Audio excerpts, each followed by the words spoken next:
The first time my husband told the bishop I cried too much, I was standing in our kitchen kneading bread dough, and I didn't even know he had gone to see him.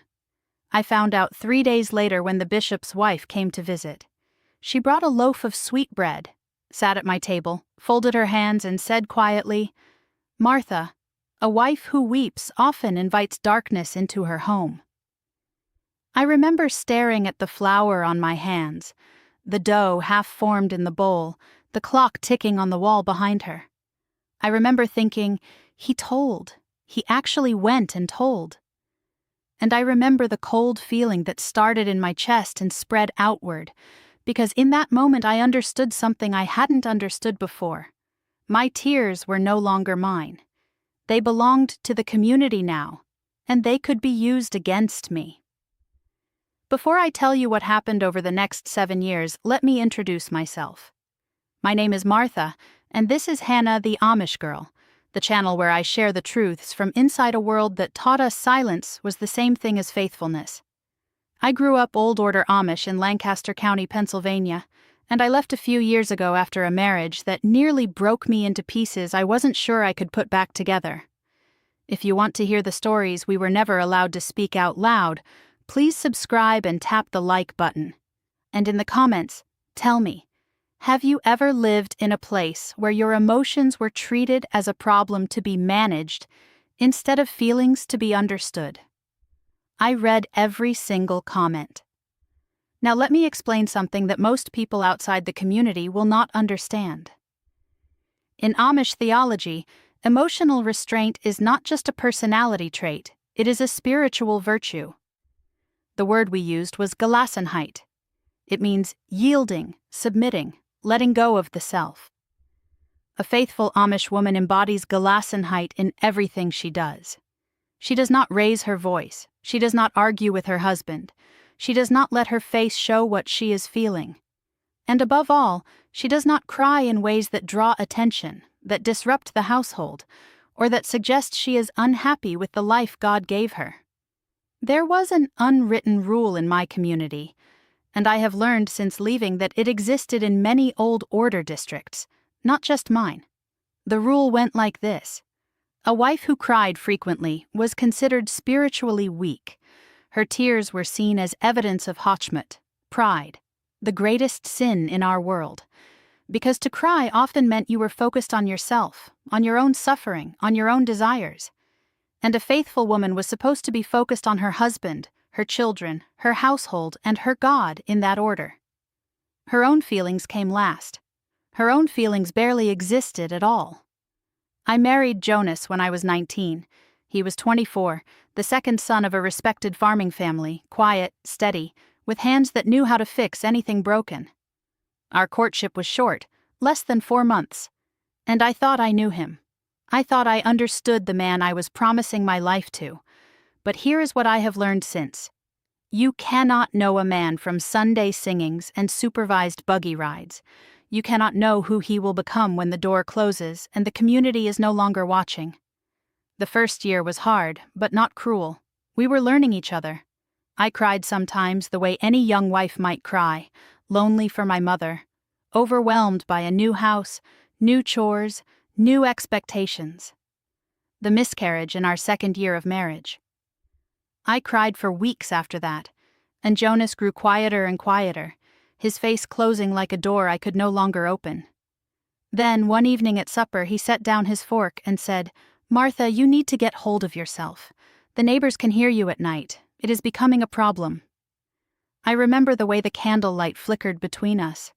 I remember the soup going cold in my bowl. I remember thinking that I had lost a baby just 6 weeks earlier, and that my grief was being measured by how loudly it traveled through the walls of our house. That was the first time. The bishop visit came a year later, after our second miscarriage. The bishop's wife sat at my table with her sweet bread, and she told me that my weeping was a spiritual problem. She told me I needed to pray more, work harder, examine my heart for the pride that was making me cling to my own sorrow instead of yielding to God's will. She told me that other women had lost babies too, and they did not carry on the way I did. She told me to think about my husband, how my tears were a burden on him. I want you to understand something." I nodded. I thanked her for the bread. I walked her to the door, and then I went upstairs to my bedroom, and I cried into a pillow with the fabric pressed so hard against my mouth that my teeth cut into my lip. Because even my grief had to be silent now. Even my body had to learn to weep without sound. What I did not know then, what took me years to understand, is that Jonas had figured something out. He had found a tool. He had discovered that in our community, a man could go to the bishop and report his wife's emotional state as a spiritual concern. And the community would respond. The community would visit her, counsel her, pray over her, pressure her, shape her into something quieter, smaller, more manageable. He did not need to raise his voice. He did not need to lift his hand. He had something much more powerful. He had the ordnung on his side. The pattern repeated itself for the next several years. Any time I cried in a way Jonas did not approve of, he would mention it to his brother, who would mention it to their father, who would mention it to the deacon, or he would go directly to the bishop himself. Within days, someone would arrive at our door. A minister's wife, an older woman from the church, once even the bishop himself. They would sit at my kitchen table and remind me, gently, kindly, with great spiritual concern, that a faithful wife did not let her feelings rule her household, that my tears were a form of rebellion, that Jonas was a good man working hard to provide for me, and I was making his life difficult with my moods. My friend Rebecca went through something similar. She lived 2 farms over, and one afternoon while we were canning peaches together in her kitchen, she told me that her husband had reported her 3 times in 2 years. She said it the way you might mention the weather, flat and tired and resigned. She said her mother-in-law had told her that some women were simply born with too much feeling, and that the only cure was prayer and obedience. Rebecca looked up from the peach she was peeling and said, "Sometimes I think the only way to be a good wife is to become a stone." I think about that sentence often, even now, because she was right. The system did not want women. It wanted stones. And the women who refused to become stones, who kept feeling things, who kept crying when life broke their hearts, those women were treated as failures of faith. I want to be fair here, because the truth is more complicated than a simple story of cruelty. Jonas was not a monster. He was a man who had been raised in the same system I had, taught that a wife's emotions were her husband's responsibility to manage, that his standing in the community depended on her behavior, that a man whose wife wept too often was a man who could not lead his household properly. He was protecting his reputation the only way he knew how. And the bishop, the deacon, the visiting women, they all believed they were helping me. They believed they were saving my soul from the sin of pride, my marriage from the danger of discontent. Nobody in that house, in that church, in that community had ever been given the language to understand that grief is not a spiritual failure, that a woman who has lost 2 babies has every reason to weep, that tears are not rebellion, that feelings are not sin. By the 5th year of our marriage, I had learned to hide everything. I cried in the cellar where the thick stone walls absorbed the sound. I cried in the barn with my face pressed into the warm side of our milk cow. I cried in the outhouse, the one place no one would follow me. I taught my body to weep without movement, without sound, just water sliding down my face while I kept kneading bread or hanging laundry or feeding the chickens. I became very good at it. I became the quiet, capable, faithful wife the community wanted, and inside, I was disappearing. The breaking point came in our 7th year. Our 3rd pregnancy ended the same way the first 2 had. I was alone in the house when it happened. Jonas was at a barn raising 3 farms away. I lay on the bathroom floor for a long time, and then I cleaned myself up, and I cleaned the bathroom, and I started supper because that is what you do. You keep moving, you keep functioning. When Jonas came home that evening, I told him what had happened. He nodded slowly. He said he was sorry. And then he said, try not to make too much of it this time, Martha. Remember what the bishop said." Something inside me went very still. I looked at this man across the kitchen, this man I had shared a bed with for 7 years, this man who had just been told his wife had lost another baby, and his first concern was that I might cry in a way that embarrassed him. That night, I did not cry. I lay in our bed beside him while he slept, and I stared at the ceiling, and I thought about every tear I had swallowed for 7 years, every grief I had buried in the cellar and the barn and the outhouse, every time I had been visited and counseled and prayed over for the crime of having a heart that responded to losing things.